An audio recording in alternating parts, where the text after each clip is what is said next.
नमस्कार दोस्तों। कभी कभी नियति इतना निर्दयी खेल खेलती है कि धर्म और अधर्म के बीच फंस जाता है एक सच्चा इंसान।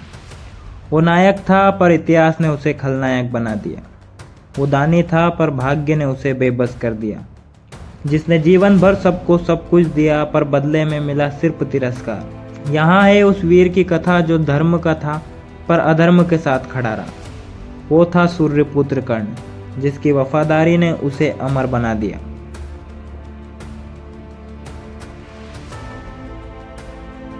दुर्योधन के प्रति कर्ण का स्नेह इतना गहरा था कि स्वयं ना चाहते हुए भी उसने उसके कुकर्मों में उसका साथ दिया।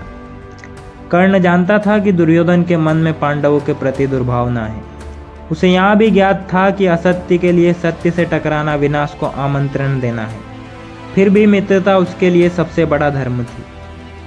उसने दुर्योधन का साथ नहीं छोड़ा, क्योंकि कर्ण के लिए मित्र ही उसका संसार था।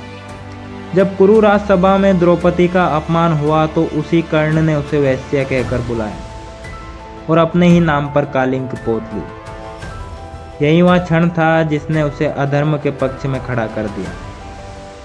लोगों ने उसके इस कर्म को ही याद रखा, पर उसके भीतर चल रही ज्वाला को नहीं समझा। वो ज्वाला जो सच्चाई और धर्म के बीच जलती रही। अभिमन्यु के वध में भी कर्ण शामिल था, जहाँ एक अकेले योद्धा पर अनेक लोग टूट पड़े। उस दिन से उसकी महायोद्धा वाली छवि भी धूमित हो गई। और फिर नियति ने भी वही दोहराया जब युद्ध में वही हुआ कर्ण के साथ। उसका रथ का पहिया धरती में धंस गया और जब वो उसे निकालने में व्यस्त था तभी अर्जुन ने अपना प्रहार किया और सूर्यपुत्र का अंत हुआ। उसी अधर्म के बीच जिसमें वो खुद नहीं, परिस्थितियों ने उसे खड़ा कर दिया था। लेकिन यह कहानी केवल द्वापर युग की नहीं थी। इसका आरंभ हुआ था पिछले जन्म में। पद्म पुराण में इसका वर्णन आता है कि एक बार भगवान ब्रह्मा और महादेव के बीच युद्ध हुआ। महादेव ने ब्रह्मा का 5वां सिर काट दिया। क्रोधित ब्रह्मा के शरीर से पसीना टपका और उसी पसीने से एक वीर उत्पन्न हुआ, जिसका नाम पड़ा स्वदेज। ब्रह्मा ने आदेश दिया कि वहाँ महादेव से युद्ध करे। फिर महादेव भगवान विष्णु के पास पहुंचे और उपाय पूछा। विष्णु ने अपने रक्त से एक वीर उत्पन्न किया जिसका नाम रखा रक्तज। और रक्तज के पास 1000 हाथ और 500 धनुष थे। फिर दोनों में भयंकर युद्ध हुआ। स्वदेज ने रक्तज के 998 हाथ काट दिए और रक्तज ने स्वदेज के 999 कवच तोड़ दिए। जब युद्ध अपनी चरण सीमा पर था तब भगवान विष्णु ने युद्ध को रोक दिया। स्वदेज ने दानवीरता दिखाते हुए रक्तज को जीवन दान दिया। भगवान विष्णु ने स्वदेज को सूर्यदेव को सौंप दिया और रक्तज को इंद्रदेव को। साथ ही इंद्र से वचन लिया कि अगले जन्म में रक्तज स्वदेज का वध करेगा। और यही वचन द्वापर युग में पूरा हुआ।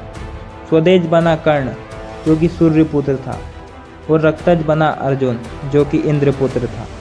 और महाभारत के युद्ध में अर्जुन ने नियम तोड़कर कर्ण का वध किया। इस तरह पिछले जन्म की अधूरी कथा पूरी हुई। कर्ण की मृत्यु के पीछे केवल युद्ध नहीं बल्कि कई श्राप और परिस्थितियां भी थी। ऋषि दुर्वासा ने कुंती को वरदान दिया था कि वह किसी भी देव से संतान प्राप्त कर सकती है। कुंती ने उत्सुकता में सूर्यदेव को बुलाया और कर्ण का जन्म हुआ, परंतु लोग लाज के भय से उसने अपने पुत्र को नदी में बहा दिया। वहीं अधिरथ और राधा ने उसे पाला। सूर्यपुत्र होते हुए भी वहां सारथी का पुत्र कहलाया। कर्ण हस्तिनापुर के सिंहासन का असली उत्तराधिकारी था, पर उसकी पहचान छिपा दी गई। एक बार उसने अनजाने में एक गौमाता को मार डाला, जिस पर एक ब्राह्मण ने श्राप दिया कि जैसे तुमने असहाय को मारा है वैसे ही तुम भी असहाय मारे जाओगे। धरती माता ने भी उसे श्राप दिया था कि युद्ध के समय उसका रथ का पहिया धरती निकल जाएगी। और वही हुआ। जब वह रथ निकालने में झुका था तभी अर्जुन ने उस पर तीर चलाया और उसे मार डाला। देवराज इंद्र भिक्षुक के रूप में आए और कर्ण ने अपनी दानवीरता में अपना कवच और कुंडल उन्हें दान कर दिए। यही कवच जो उसके जीवन की ढाल थे। युद्ध में उसने घटोत्कच पर अपना सबसे शक्तिशाली अस्त्र शक्ति चला दिया, जिसके बाद वहां दोबारा उसका प्रयोग नहीं कर सका। युद्ध से पहले कर्ण को जब यहाँ पता चला कि पांडवी उसके भाई है तो उसका हृदय बदल गया, परंतु दुर्योधन के प्रति वफादारी ने उसे वापस रणभूमि में खड़ा कर दिया। उसके सारथी शल्य ने भी उसके हौसले को गिराया और अर्जुन की प्रशंसा कर उसका मनोबल तोड़ दिया। भीष्म पितामह ने भी कभी उसे अपने सेनापतित्व में युद्ध की अनुमति नहीं दी और अंत में श्री कृष्ण ने स्वयं अर्जुन से कहा कि अर्जुन अब वार करो और कर्ण को मार डालो। और आदेश के अनुसार अर्जुन ने बाण छोड़ा और सूर्यपुत्र कर्ण धराशायी हो गया और उसके साथ ही समाप्त हो गई दानवीरता, निष्ठा और धर्म के संघर्ष की कहानी। कर्ण वो जो धर्म का था पर अधर्म के साथ खड़ा हुआ, वो जिसने कभी किसी को खाली हाथ नहीं लौटाया पर खुद जीवन भर खाली रहा, जिसने सबको दान दिया पर खुद को पहचान नहीं मिल पाई। कर्ण की कहानी हमें सिखाती है कि कभी कभी सच्चा इंसान भी गलत पक्ष में खड़ा हो जाता है और इतिहास उसे दोषी ठहरा देता है। तो चलिए दोस्तों, आज के लिए बस इतना ही। मिलते हैं अगली वीडियो में। वीडियो अच्छा लगा हो तो वीडियो को लाइक और चैनल को सब्सक्राइब करना ना भूलें। धन्यवाद।